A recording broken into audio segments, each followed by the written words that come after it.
आप अयोध्या में जाओ, आप वाराणसी में जाओ, आप मिथिला की ओर जाओ तो वहाँ तो सब रामायण प्रेमी हैं और ऐसे ऐसे रामायण के वक्ता है और ऐसे ऐसे भाव निकालते हैं, प्रकट करते हैं, क्या बताएं। मुझे स्मरण हो रहा है स्वर्गीय साकेतवासी पूज्य मामा जी का, नारायण दास जी भक्तमाली जी का। वो तो लीला का मंचन भी करते थे, कराते थे, कथा भी रामायण की और भागवत की भी करते थे और रामलीला से ऐसे ऐसे सुंदर भाव प्रकट करते थे पूज्य मामा जी। क्या अद्भुत रस की सृष्टि होती थी।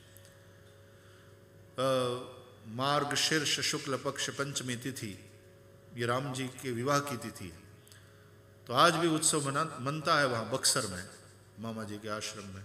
और बक्सर यही विश्वामित्र जी के आश्रम वाली भूमि है, विश्वामित्र जी का आश्रम वहीं था, वही है आज का बक्सर।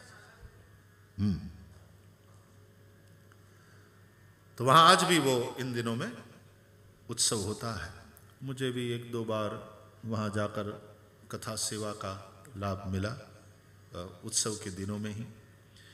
एक बार पूजनीय मामा जी थे तो उनकी उपस्थिति में, और एक बार मामा जी का शरीर शांत हुआ उसके बाद वहाँ पर श्रीमद् भागवत कथा की सेवा का अवसर प्राप्त हुआ।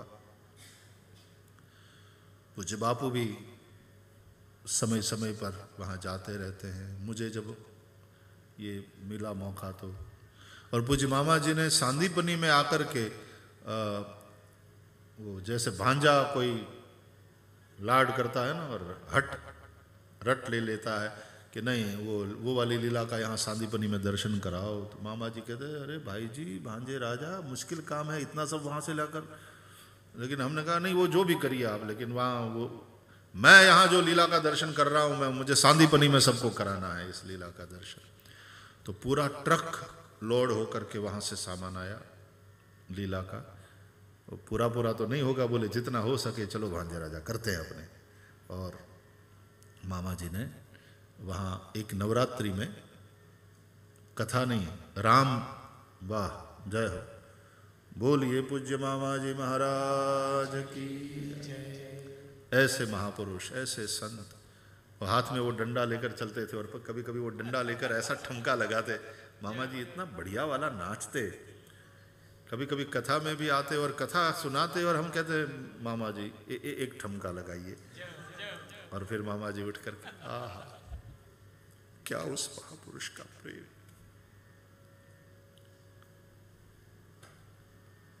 और सारी शास्त्रीय व्याख्या, और स्वयं भी पद रचना करते थे लीला से संबंधित।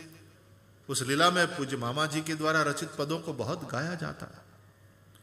हम भी जो गाते हैं ना भागवत जी में भी आरती नवदंपति की पूज्य मामा जी के द्वारा रचित,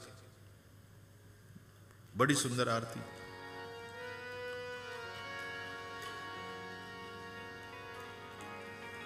ऐसा धनुभंग कर लेने दो, बाद में आरती उतारेंगे इसी पद से।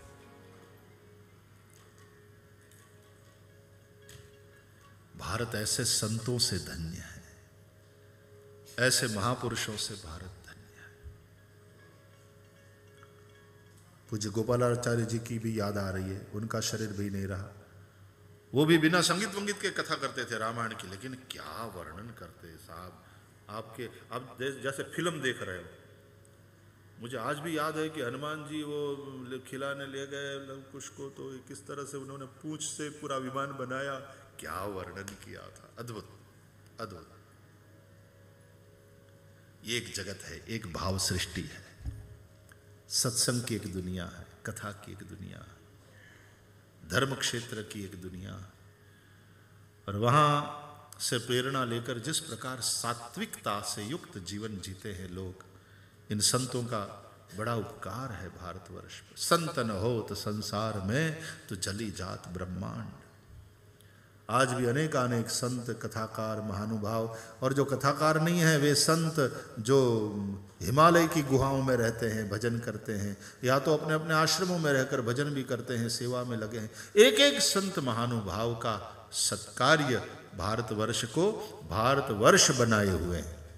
भारत की पहचान इन्हीं से है।